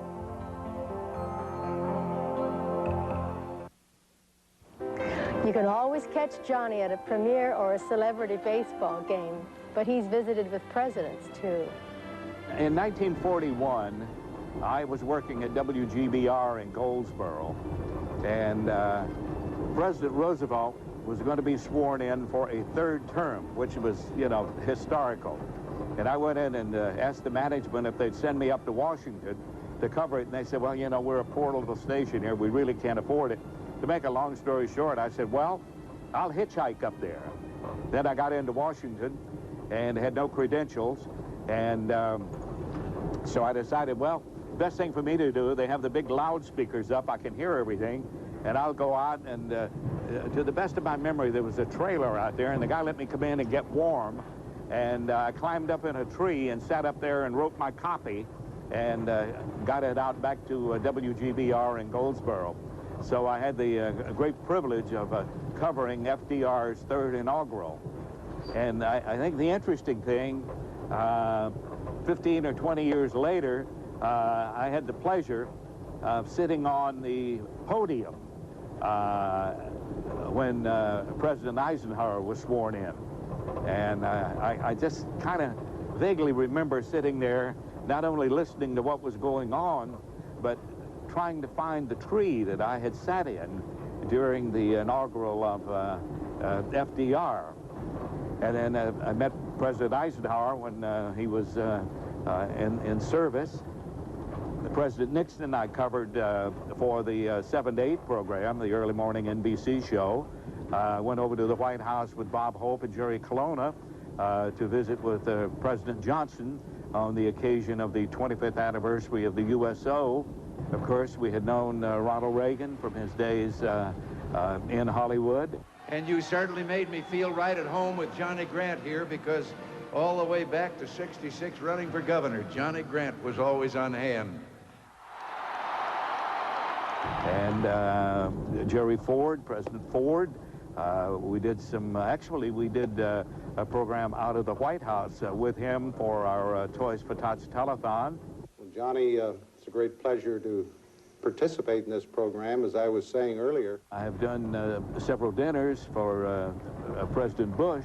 Thank you so much, Johnny, the honorary mayor of Hollywood, and he's like the very few people who are just so generous, and he doesn't take any time for himself. Now, the fact that he doesn't have a family allows him to do as much as he does, but I don't think anyone can do as much as he does and enjoy all of it. It's just not conceivable to me, anyway.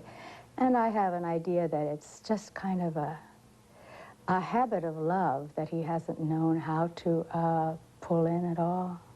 Because I know how much he loves his horses and that quiet time. Johnny sort of adopted me when I was about 14, 15 years old. We used to hang around the river bottom, Burbank stables, and he had quite a few horses, and I used to love riding horses, and he allowed me to work his horses and ride his horses and help him out, and pretty much guide me and help me in my life in ways that I wasn't really aware of in those days. Johnny Grant is our mayor of Hollywood, and I think that he has been the most positive influence. He has done so much for the community, for the entertainment community, I should say. Johnny Grant has been in show business for 50 years, and I want to wish him a great 50th anniversary on this. He's a wonderful guy, and I love him. When we continue, bringing Hollywood to the rest of the world.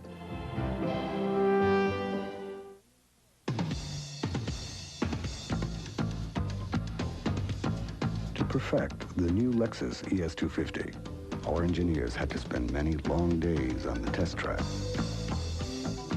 But with standard amenities such as fine-grained wood and a 6-speaker high-output audio system,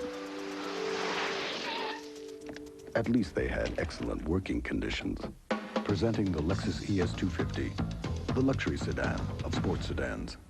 If I was the guy at Jack in the Box dreaming up new sandwiches and I could do anything I wanted, I'd take juicy sliced sirloin right off the grill, smother it with grilled onions and lots of cheese and melt it all together. Guess what? Somebody beat me to it. The new sirloin cheesesteak. Sliced sirloin smothered with grilled onions and melting cheese on a toasted steak roll at Jack in the Box. Give that man a raise. Australia's had natural mineral water for over 3 million years. But at Koala Springs, we found just plain old mineral water a little boring. So we added real orange and mango juices. Then some lemon, lime, and orange. We tried apples and blackcurrants. And then some orange and passion fruit. Koala Springs sparkling natural mineral water with exotic fruit juices. There's nothing quite like a koala. This airline does not exist. The map doesn't show a town here. This mission is not happening. Well, then I guess we're not actually here. And we never told you this. You get shot here? Yeah. Mel Gibson and Robert Downey Jr. are flying Air America, the first underground airline. If we actually existed, but we don't. Rated R. Starts Friday at a theater near you. We both came shopping today to buy canvas shoes. I went to the Payless sale. I went to this other shoe store. I picked this white canvas shoe. I picked the same shoe. I spent the same amount of money at Payless that I spent at the other shoe store. And I got this little navy one, and these little red ones, too. And she got my other white shoe. Double up and save on these women's canvas shoes, now just $5.99 or 2 for $10. For splashing colors on canvas, who'd have guessed? Payless. I love what you do for me, Toyota.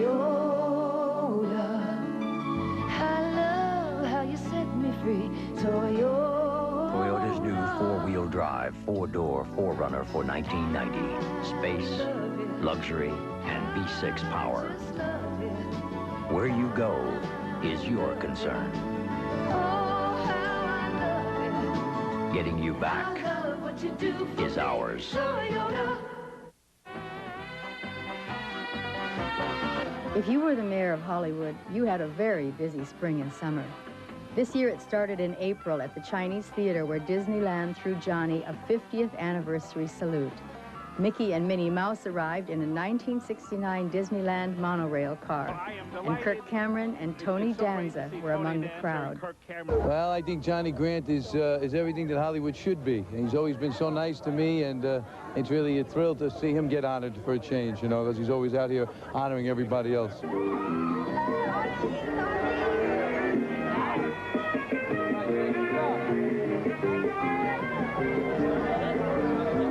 In May, it was off to Rotterdam, in the Netherlands. There, accompanied by the 1989 Miss Universe, Angela Visser, Johnny opened Rotterdam's Walk of Fame. Riding an army jeep and experiencing Europe's first ticker tape parade, the mayor was a big story. This is how Dutch television covered the 3-mile event. You've seen the Dutch Walk of Fame outside these doors. What do you think about the Dutch Walk of Fame? I think it's a great idea. I really think every community should have their own particular kind of Walk of Fame to honor their achievers and their distinguished visiting guests and so forth. As chairman of the Hollywood Walk of Fame, ours is 30 years old, so it was an extra pleasure for me to be here today at the birth of the Rotterdam Walk of Fame. And I assure you that I will go back to Hollywood and talk to as many stars as I see and encourage them when they're coming over this way to participate in the Rotterdam Walk of Fame. Then in June, it was off to Nagoya, Japan, one of Los Angeles' sister cities, along with Mayor Bradley. The 30th anniversary of the Los Angeles-Nagoya relationship was celebrated with the opening of a Japanese version of the Hollywood Walk of Fame. 25 celebrities were installed on this first day. Now, before I left Hollywood, I called a couple of the celebrities whose stars are going to be dedicated here today. And when I asked Bob Hope for his reaction to his star being dedicated here today, he said, "That's terrific. But as in Hollywood, keep the dogs off of my star."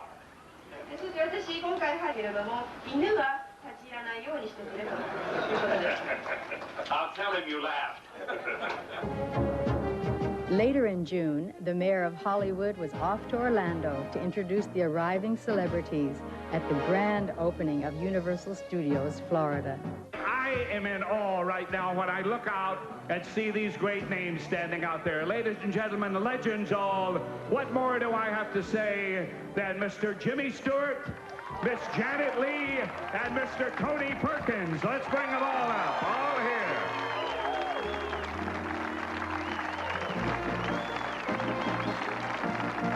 All right, Florida, let's hear it. Come on. Listen. Jimmy Stewart gets that much applause when he goes to the supermarket. Ladies and gentlemen, I ask you to welcome now the star of Back to the Future 1, 2, and 3. Of course, you know who I'm talking about. I ask you to welcome Mr. Michael J. Fox. Ladies and gentlemen, she was possessed and frightening in the horror classic The Exorcist, but she is anything but now. She is something in the Repossessed with Leslie Nielsen. Now, that is about The Exorcist. I ask you to welcome Miss Linda Blair. Just a minute. Shh. We demand silence for Lassie. Lassie, would you give me a comment on Universal Studios, Florida? Says it is absolutely sensational. Ladies and gentlemen, Mr. Charlton Heston. And it was this man who prevented the rain from dampening things last night. Doc? Nice to see you. Lovely to be here. Hi, everybody. I hope you're satisfied with the weather. You're welcome.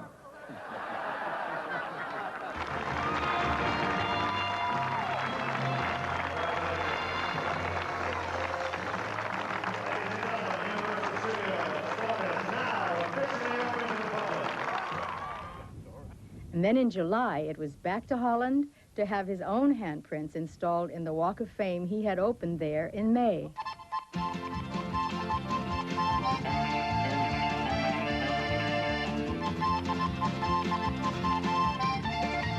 Rotterdam was almost completely destroyed in World War II. Today, it's been rebuilt and is the world's largest port. Staken vaten uit het gras of dit misschien een stortplaats was. Ja, nou, het zegt als ons terrein voor ons bedrijf al snel te klein. Geknipt. For the ceremony, they had an old calliope, acrobats, and even a DeLorean for me to arrive in. I had a chance to ask some of the people attending the ceremonies who they'd like to see in their Walk of Fame. Steve Martin, he's the sexiest guy I've never met. Marilyn Monroe, Harrison Ford, Angie Dickinson, Angie and Dickinson. Roseanne Barr. Jack James, kom rijden wij maar weer. Then it was off to the town of Utrecht to do an interview on Dutch television for a program called Hollywood Boulevard. Rijden over wijdse dreven, langs het vogelreservaat. Ja, en de handen die u hier ziet, die worden straks in Nederland wereldberoemd. En die behoren toe aan de grote promotor achter de Walk of Fame in Los Angeles, in Hollywood. En dat is de burgemeester van Hollywood, Johnny Grant. All the people that come to see the Walk of Fame, do they all understand what it's about? That all the stars are still alive and... No, I've had people ask me if so-and-so is buried under his star. Really? They thought it was a tombstone. They thought it was a tombstone. Well, honest to goodness. In front of the Chinese theater, that's on the end of the Walk of Fame. Right. You can see all these handprints and footprints. Right. How did that start? Well, it started by accident. In 1927, Sid Grumman, a master showman, was getting ready to open the theater, and he invited Mary Pickford and Douglas Fairbanks Jr. to come down. They were working, they were pouring the cement, and they had to walk over a board.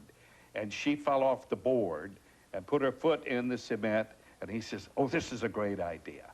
Okay, it was very nice talking to you. Thank you very much for joining us, and I hope you have a wonderful stay here in Holland. Thank you very much. Thank you. Thank you.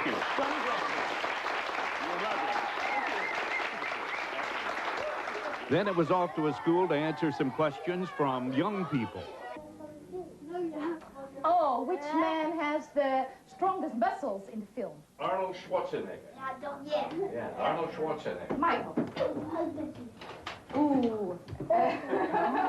Painful question. What's your age? My age, 67. I'm an old man. Yeah, but you know. But let me show you what I can do. Let me show you what I can do. See, I can walk right out here and go.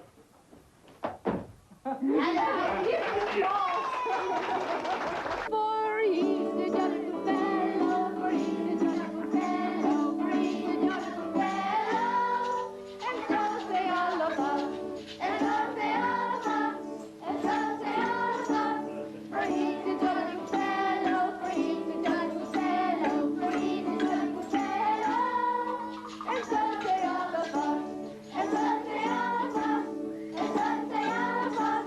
He's a jolly good fellow, for he's a jolly good fellow, for he's a jolly good fellow. Next, a star ceremony that's 30 years late. I love what you do for me, Toyota.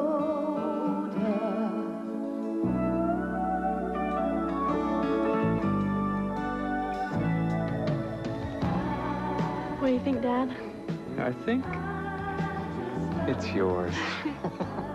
One of the things that can make buying a first car a lot easier is knowing that it's a first Toyota. I love what you do for me, Toyota.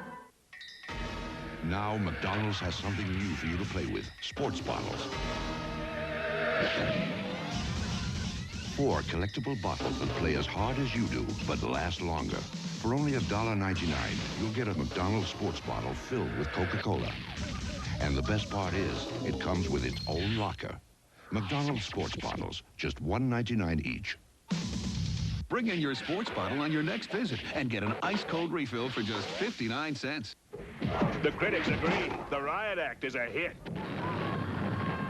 I loved it. The stunts were spectacular. It was unbelievable. Really awesome. It's crazy. It's great. The whole place blew apart. This show's the best. The Riot Act at Universal Studios Hollywood.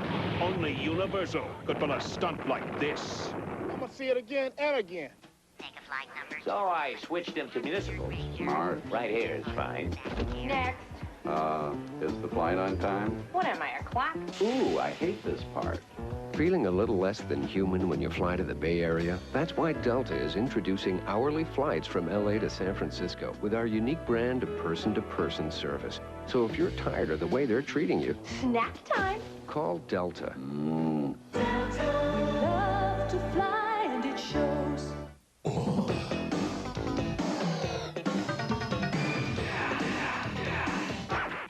Why, that's just what you told me, isn't it?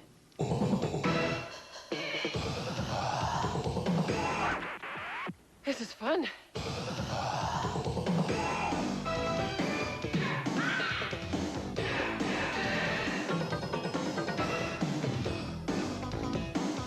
That's my line.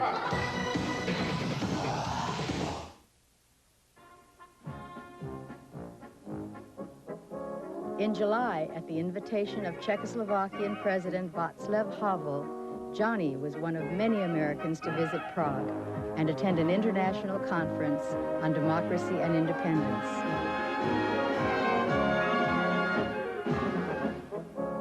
Czechoslovakia is free again. Her capital, Prague, home to over 1 million people, was founded in the year 1230. Czech movies, banned by the communist regime, were now being shown. Plays, such as those written by President Havel, could now be performed. And the beauty of Prague seemed a little more picturesque these days.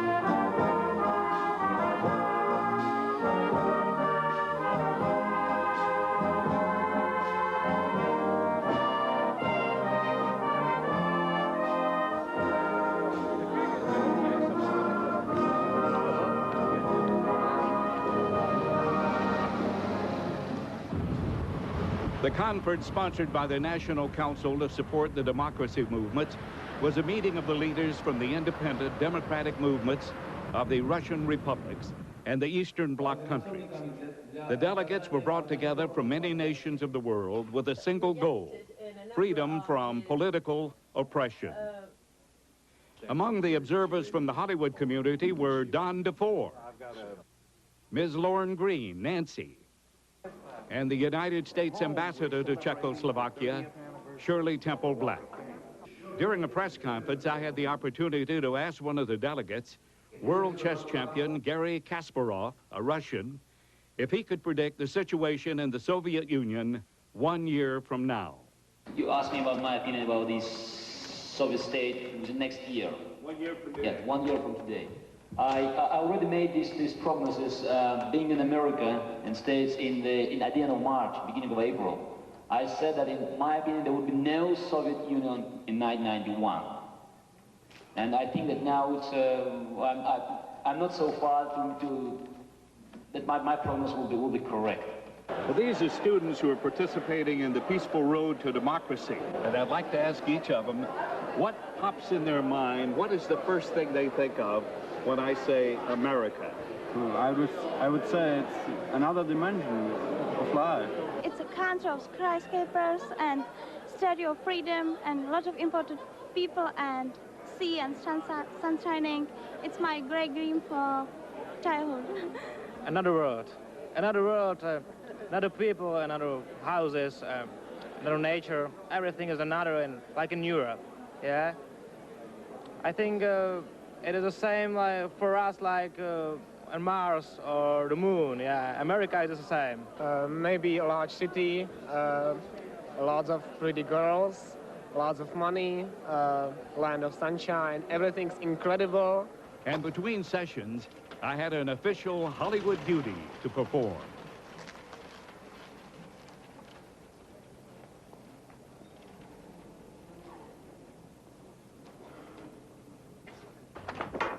Well, the Hollywood Walk of Fame is 30 years old, and you never had a dedication or got a plaque, and I wanted to bring it to you when I learned I was coming here. So on behalf of the Hollywood Chamber, I present you a replica of your star on the Walk of Fame. Thank you. What am I in front of on the sidewalk? You know, I wish you hadn't asked that. I'll go back, I'll drop you a note, but I know that we also have a book and have a very cute anecdote in there about you in the directory when your mother took you to visit Santa Claus, and Santa Claus asked you for an autograph. That's right. That's right. You've done well over the years. Thank you. Thank you very much. In Prague, the residents seem to like America. Yes, yes. 9 out of 10 isn't bad. The highlight of the conference was the appearance by President Havel. You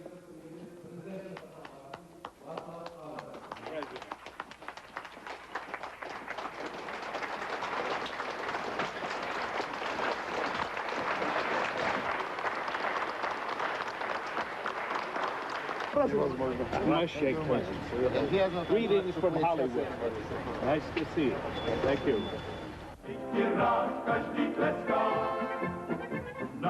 Next year, they hope to hold this conference on freedom in Moscow, and one day, Havana and Beijing.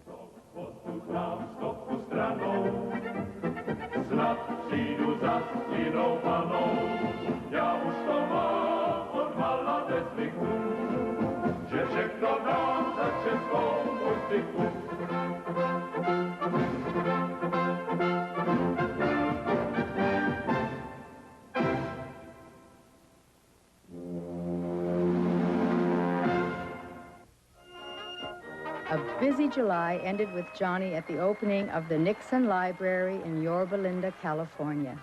And ladies and gentlemen, knowing you people here in Southern California, I know you're just waiting to say thank you to what's happened here in Yorba Linda today. 4 presidents and 4 first ladies, you have greeted them individually.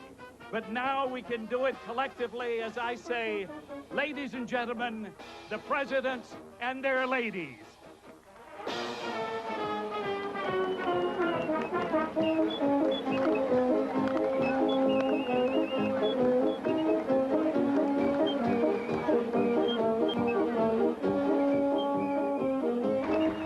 All in all, it's a long way from the hallway outside a courtroom as a 17-year-old cub reporter. Not bad, Mr. Mayor. When we come back, baseball may never recover from this. I'm Hal Fishman, and these are some of the stories you'll be seeing tonight on News at 10. United States troops and jet planes are arriving in Saudi Arabia in the biggest American military buildup overseas since the Vietnam War. Also today, the Iraqi regime of Saddam Hussein declared it has annexed Kuwait. We'll have complete coverage of all late-breaking events in the Persian Gulf crisis for you. Locally, 2 men hold up a Brinks armored car messenger in the San Fernando Valley. And the Magellan spacecraft prepares to orbit the planet Venus. We'll have details tonight on News at 10.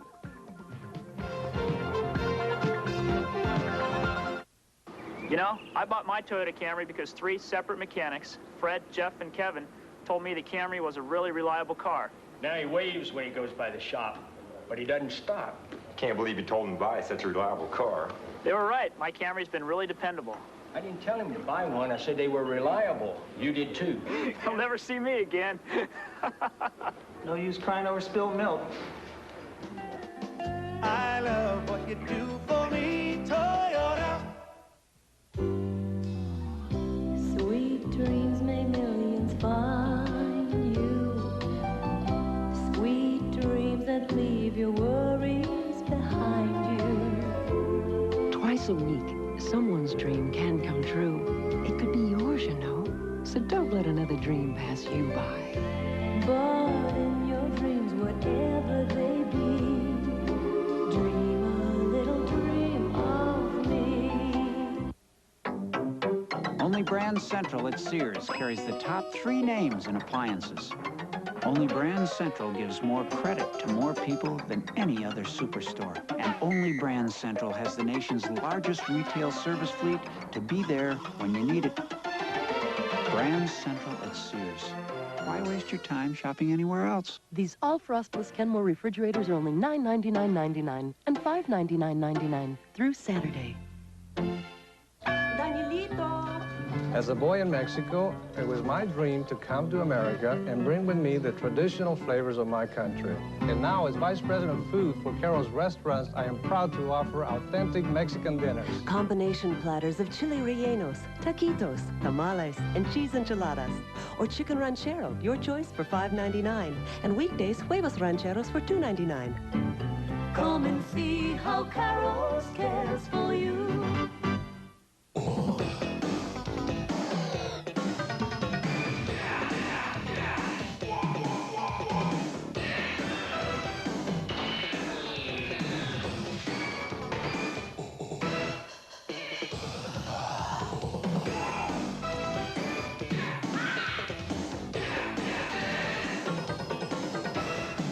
Know how they do it? Me.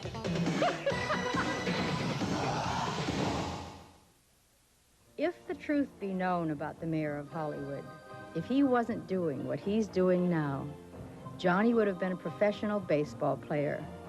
It's always been his first love. One of those who played baseball in school with Johnny back in Goldsboro, North Carolina, is former Major League manager Clyde King. Once a Dodger and now with the Yankees. They've been friends 50 years. We actually got paid 50 cents a game. And after the game, the guy who would pick us up, Marvin Sutherland, Ralph Gurley, and some of those other guys, Russell Montague, would give us a Pepsi-Cola in one of those big bottles in those days, and a little bag of Planters peanuts. And we'd pour the peanuts in the Pepsi bottle, and that was our refreshment. John Grant could have been a professional ball player. I think John Grant could have been anything he wanted to be, and I think he is what he wanted to be, because he was articulate, he spoke well, he handled the English language well, and we all knew that Johnny could out-talk any of us. Recently, the mayor had the opportunity to trek down to Anaheim Stadium and work out with some of the California Angels. Once a kid, always a kid. Dave, how are you? Good to see you. Fine. All right. Look, God, your strike zone is taller than I am, isn't it? I'm telling you. What? Well, I was left over from the old timers game. This you? Yeah. That's old, isn't it? Man. Piece of wood. Yeah, these didn't used to break. No. Like ours. Got a beat-up glove, a homemade bat, and a brand new pair of shoes. I thought we were going to do some kind of a star in the dirt over here or something. Well, I'm ready for you. There. That ain't a real good-looking star. Well, I'll just put Bob up there. Okay. This is just as good as the Walk of That's Fame. it.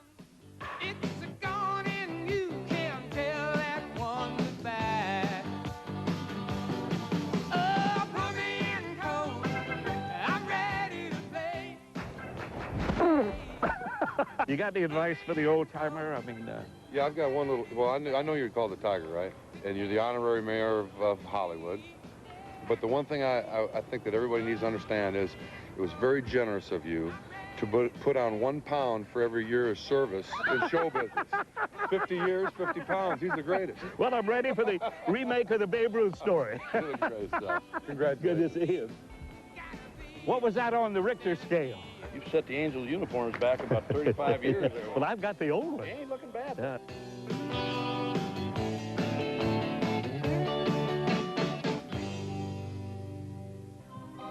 After this break, the circus comes to town, and the trip home, when our story concludes. Over time, European cars have evolved into fine luxury automobiles. The Lexus LS400, however, achieved car and driver's highest customer satisfaction ratings ever in value, workmanship, and overall satisfaction in just its first year. So much for the theory of evolution. Test drive the LS400 at your Southern California Lexus dealer. Nothing beats the USA. Nothing beats what we've got here. Nothing beats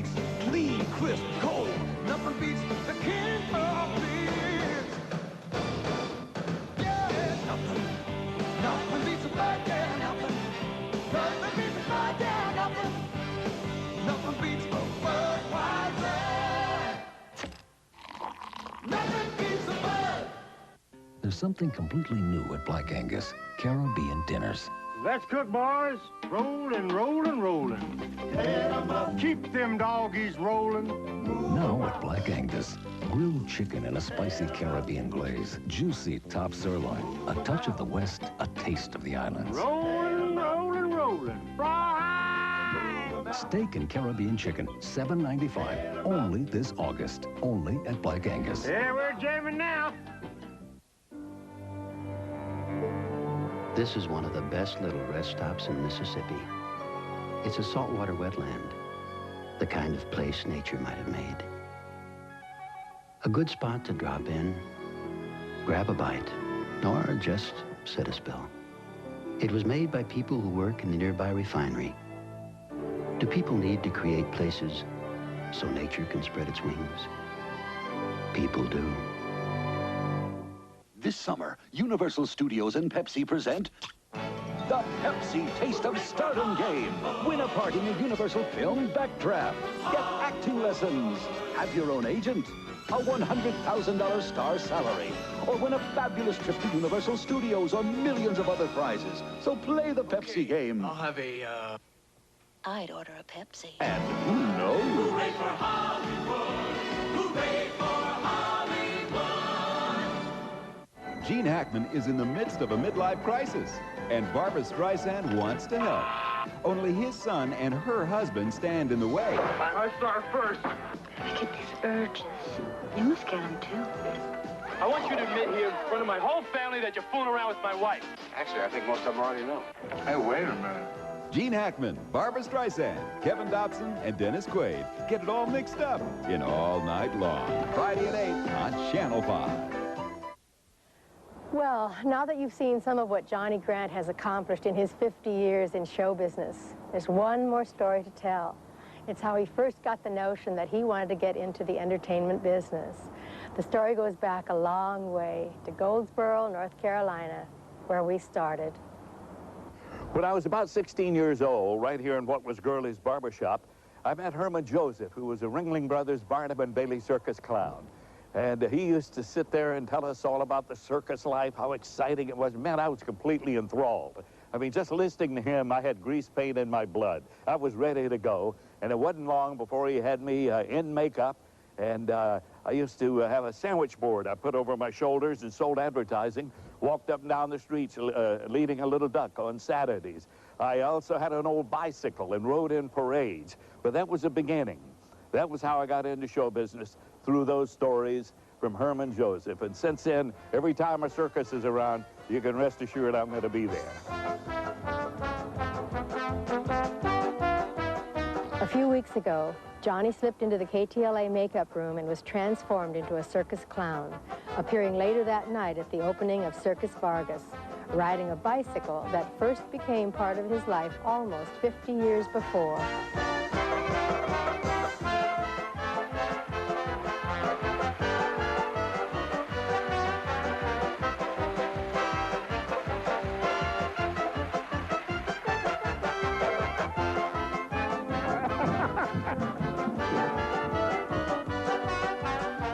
Last Hollywood Christmas parade, quite unannounced, Johnny rode down the street on an elephant.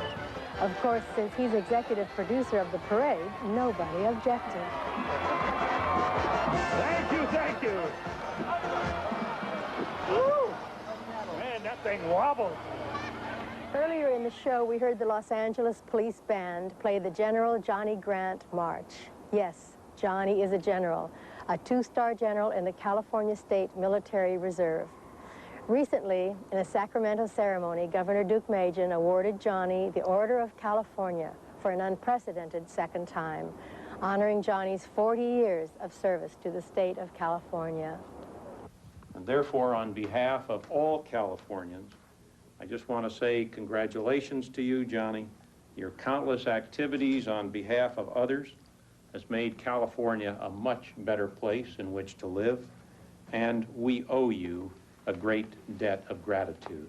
Congratulations and thank you for everything you've done for California. Thank you. That day, Johnny also announced his retirement from the reserves after 15 years of service. But we know he'll never retire. Johnny is Vice President of Public Affairs and Special Projects for KTLA and also travels the nation and the world spreading the good word about Hollywood, which is what a good mayor should do. Johnny Grant has served this city in countless ways, bringing his talents, which were honed in television and sharpened as an executive with Gene Autry. He has spent an adult lifetime being the cheerleader for Los Angeles. His career in broadcasting, both television and radio, and even a little motion picture work, has never kept him from responding to this community. We honor him today as one of our greatest citizens. Congratulations, Johnny, on your 50 years in show business. Well, I feel like I've been the luckiest guy in the world. It just seems that, you know, the good Lord has put me at the right place at the right time to do a lot of things that I wanted to do and enjoyed doing. At times I kind of feel like I've spent my whole life in an amusement park. And if you got tired of one ride, you went to another. Matter of fact, as I sit here on the train right now, heading back to California, I have to believe it's been a pretty good ride. And I've got an awful lot of people to thank. So thank you very much. As to the future for the mayor of Hollywood, well, it's difficult to predict exactly. You never know where he'll pop up next, except that if there's a premiere, a parade, or a president in need of an enthusiastic booster, Johnny Grant will be there. As a matter of fact, after 50 years hard at work entertaining others, only the sky's the limit.